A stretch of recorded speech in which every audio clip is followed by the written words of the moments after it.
Bienvenue sur Top Invest, la chaîne des top d'investissement. Ici, on parle essentiellement d'entreprises de qualité. Avons-nous une opportunité d'investissement sur une Nextera Energy? C'est la question à laquelle on va essayer de répondre en se basant sur les états financiers de la compagnie. Je rappelle que ceci représente uniquement mon point de vue et non un conseil d'investissement. Et comme d'habitude, je me réserve le droit de me tromper.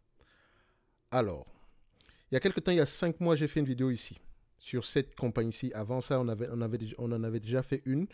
Euh, je vous ai dit une chose, j'ai posé une question. Est-ce que vous aimeriez être investi sur cette compagnie qui paie un dividende sans avoir de free cash flow, qui émet de la dette pour pouvoir payer ce dividende-là, qui émet de nouvelles actions ici pour financer la croissance? Est-ce que vous aimeriez être investi dans ce genre d'entité-là? Moi, j'ai dit non. OK? Et je vous ai dit une chose. Tôt ou tard, le marché finira par revaloriser ces entités-là. Tôt ou tard. C'est même... En fait, je n'aime pas utiliser le terme certitude, mais voilà, ça se voit clairement sur les chiffres. Comment est-ce que vous faites pour investir sur une compagnie pareille? Oui, la croissance est là. On a même une accélération ici. La marge brute est là. On a même une accélération de la marge brute. La marge EBITDA est là. On a même une accélération de la marge EBITDA. Les bénéfices nets sont là. On a même une accélération des bénéfices nets en question. Mais il n'y a pas de free cash flow. Et on paye un dividende depuis plusieurs années. Vous pensez qu'on paye le dividende avec quoi? En émettant de nouvelles actions et également en émettant de la dette. Tant que les bénéfices nets augmentent, il n'y a pas de souci, ça ne se voit pas, tout le monde est content. Mais au moment où, quand le marché commence à demander des profits, des vrais profits, ce genre d'entité aura tendance à souffrir. Nextera Energy, je pense que depuis qu'on a fait cette vidéo-là, on était aux alentours de combien? Cette vidéo, on était à peu près à 79 dollars. OK. Aujourd'hui, on cote à combien? 79 dollars. Aujourd'hui, on cote à combien? 51. Donc, on fait 51 divisé par 79. Moins 1 ici. On a une décote ici. Enfin, on a une baisse ici de 35%. Est-ce que c'est étonnant? Je vous dirais que non. C'est une belle entreprise. Hein. Faites très attention, c'est une belle entreprise. Je ne suis pas en train de vous dire que c'est une très belle entité. Mais voilà, je veux dire, elle a privilégié la croissance, d'accord, plutôt que je dirais pas plutôt que la stabilité financière, parce qu'en même temps, ici, sa stabilité financière n'est pas vraiment menacée, pour dire la vérité. Elle a les moyens de payer la dette. Elle a les moyens de le faire. Si elle arrête de payer le dividende ici et qu'elle dépense juste et qu'elle maximise juste la dépense la dépense en capital ici de maintenance, vous allez voir qu'elle va avoir tendance ici à avoir des free cash flow positifs qui vont avoir tendance ici à ressembler au net income. OK? Sur ce genre de valeur, si vous allez peut-être utiliser la valorisation, la méthode de valorisation que vous allez utiliser, c'est peut-être ici. Enfin, moi j'aime bien utiliser les multiples. Hein. J'aime bien la méthode des multiples parce que c'est plus facile ici à comprendre pour tout le monde.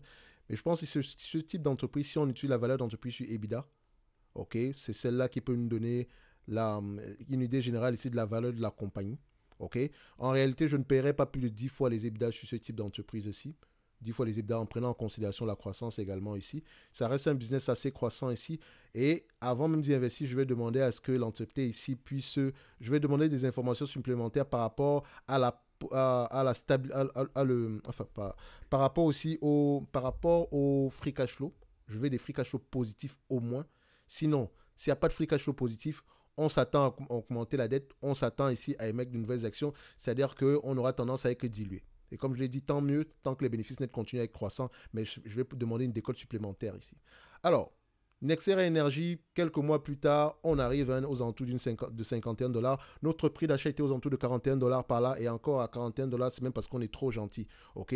So, ici, ça donne quoi en date d'aujourd'hui? C'est une entité ici qui est assez prévisible comme business. Donc, les analystes ont tendance à faire de bonnes prévisions ici. Je vais utiliser la valeur d'entreprise sur le revenu pour faire simple ici. Donc, valeur d'entreprise, excusez-moi, la valeur d'entreprise ici sur EBITDA. Donc, la valeur d'entreprise sur EBITDA, si je prends un ratio de 10, OK. Donc, ici, pour ceux qui n'ont jamais, je vous encourage à aller lire le livre Deep Value. Vous allez comprendre pourquoi est-ce que je prends 10, pas le temps d'expliquer tout ça ici. Le livre s'appelle Deep Value, c'est Tobias Carlyle qui l'a écrit.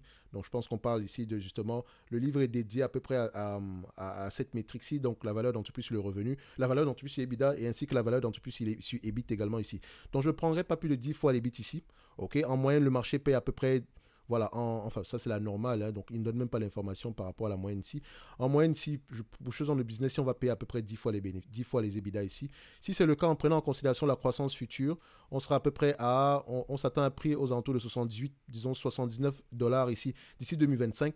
Moins la dette nette d'aujourd'hui, on a une dette nette ici aux alentours de 35 $. Donc, si on prend le 79 en question, moins 35, on arrive à une valorisation aux alentours de 44 $. Premier élément.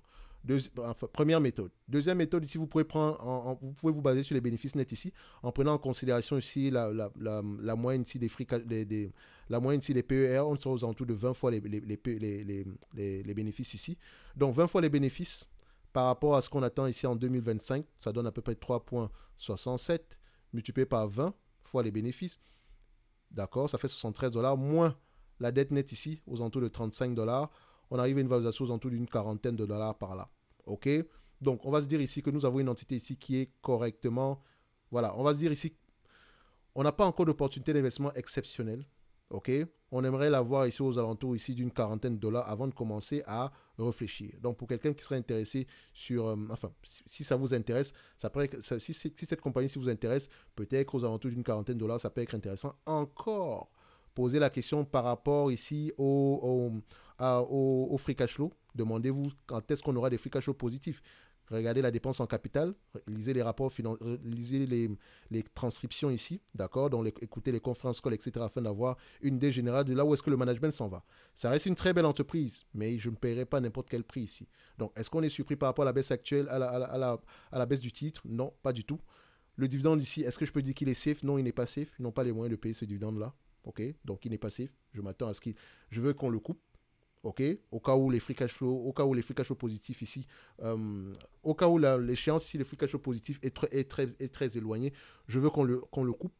OK, donc ils ont les moyens de payer le dividende, mais au prix actuel, ils dépensent énormément en capital. C'est généralement une dépense en capital de croissance. D'accord? Donc, allez faire la différence entre la dépense en capital de croissance et la dépense en capital de maintenance et demandez-vous quand est-ce que ça va s'arrêter. Bref, en date d'aujourd'hui, on va se dire ici que Nexera Energy, toujours pas intéressant, mais ça reste une belle entreprise ici qu'on va avoir tendance à suivre. OK? Donc, ce n'est que mon avis et non un conseil d'investissement. Comme d'habitude, je me réserve le droit de me tromper. En lien dans la description de la vidéo, ici, vous avez les services Top Premium et ainsi que la Top Demande, où vous pouvez demander également ici des analyses quantitatives, avoir la certitude que ça va être fait. Donc, on va se donner rendez-vous sur la prochaine vidéo et ne vous faites pas avoir par les dividendes stables et croissants année après année. Ça ne veut rien dire du tout en question de la politique d'allocation du capital. Ici, nous avons une entité qui ne devrait pas payer de dividendes ici. Même si elle a les moyens de le faire, elle dépense trop en capital de croissance ici. Il vaut mieux économiser le cash. Bref, merci.